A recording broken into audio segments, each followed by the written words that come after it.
All right, welcome to Tiffany Meier. Tonight, Senate Republicans rejecting an effort by Democrats today to formally kill President Trump's anti-weaponization fund. Senate Democrats forcing the vote at the start of a marathon session called a vote-a-rama that would allow votes on amendments to a huge $70 billion immigration bill in advance of final passage. The effort to end the fund failing with a 49-50 vote. Despite Republican Senators Dan Sullivan, Susan Collins, and John Husted crossing the aisle to vote with Democrats. Prior to the vote, the GOP's bid to push through the immigration bill stalled for hours as Republican leaders trying to convince holdouts to get in line. Following growing GOP backlash, Acting Attorney General Todd Blanche telling lawmakers earlier this week that the administration wasn't moving ahead with the fund. We are not moving forward with the fund. Not moving forward ever. Correct. And the president last night, though, defending the fund. Excuse me, Mr. President, just to clarify on what you were asked earlier, is the $1.8 billion DOJ fund dead or is it on hold? It's, I'd have to ask the lawyers, I don't know. I know one thing, the weaponization, are you talking about the weaponization fund? Yeah, what's your decision? The weaponization fund, as far as I'm concerned, was a beautiful thing.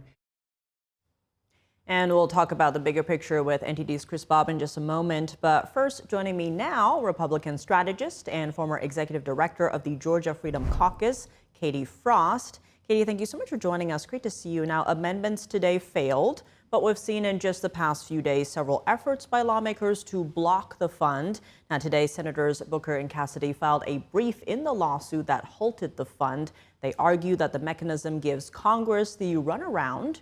Do you think Congress has the means to kill the fund?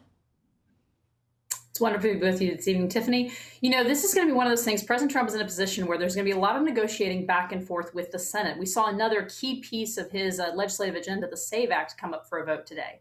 So he's going to have to do a lot of negotiating, and I do not envy Minor Lear Thune his job in trying to wrangle all of these senators. When I look at this fund, I believe it is a brilliant idea because I know people who were directly impacted by the weaponization of government. We're talking about retirees. We're talking about an award-winning teacher who is a high school educator, wonderful history teacher. She lost her job because she attended a meeting and the government went after her for that. Now she's having to walk dogs to make ends meet and she can't get hired to teach children, which is her passion. Where does someone like that go to get their life back? There needs to be some kind of recourse, which was the purpose of this fund. And Katie, the president won't say the fund is dead. So how likely are we to see this fund come back in another form? I think we could see another form of that because it's obviously something that's close to the president's heart and his now new nominee for Attorney General, Todd Blanche. He understands weaponization very well because he defended President Trump in several of these cases. So it's also something he cares about. And I will say just an aside, Todd Blanche being nominated as Attorney General is an amazing American success story. He was a paralegal in the Southern District of New York, and then he went to law school during nights to make his way through to then come back to be an AUSA and now potentially Attorney General of the United States. So a beautiful, only in America story. And do you think this is going to be a political problem for the Republicans moving forward? When you look at what the Republicans, well, here's the thing. If the Democrats really cared about fiscal issues, it's fascinating that they suddenly are worried about $1.8 billion to people who have been targeted by the federal government. Maybe if these people had set up daycares instead, it wouldn't be a problem. We've seen $7 billion recovered already this year in civil fines by the Trump administration from people who were defrauding the government. Vice President Vance has done a phenomenal job with his anti-fraud initiative. So when you look at that, over 3 times of what they were talking about for this fund has already been recovered in civil fines from fraud. It certainly is going to be balanced out.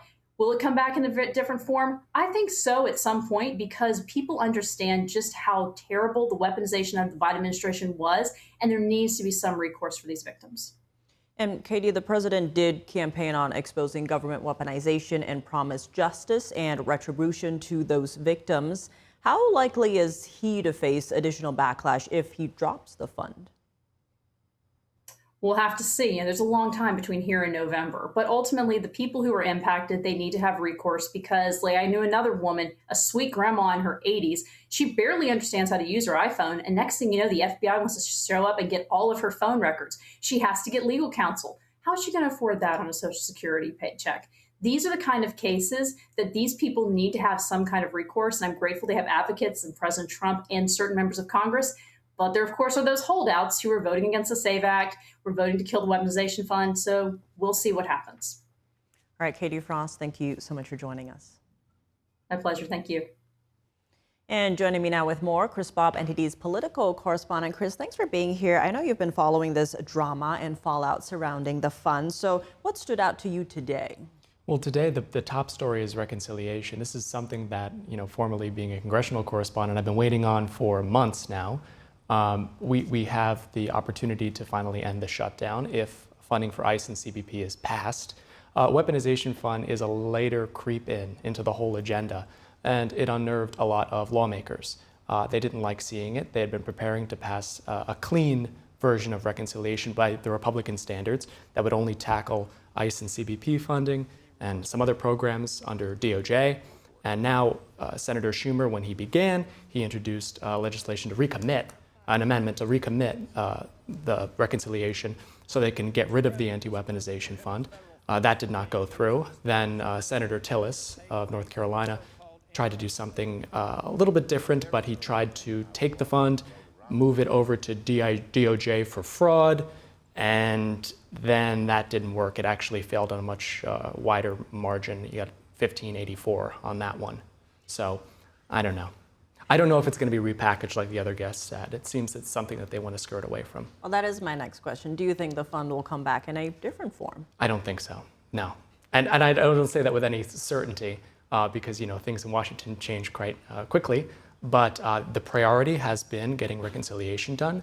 And I think anything that upsets that priority is going away. I say that while also you had Lindsey Graham introduce an amendment for the Save America Act, a version of it, kind of like a Real ID Act. He outlined some of the bullet points of his amendment. I didn't get to read the whole thing, but it also includes things about no men and women's sports and transgender surgeries for minors. So that's something that's probably not going to go through either. I think the best bet for the GOP, and this is what Leader Thune has said, is that they keep reconciliation pretty clean. All right, well, Chris, thanks for that.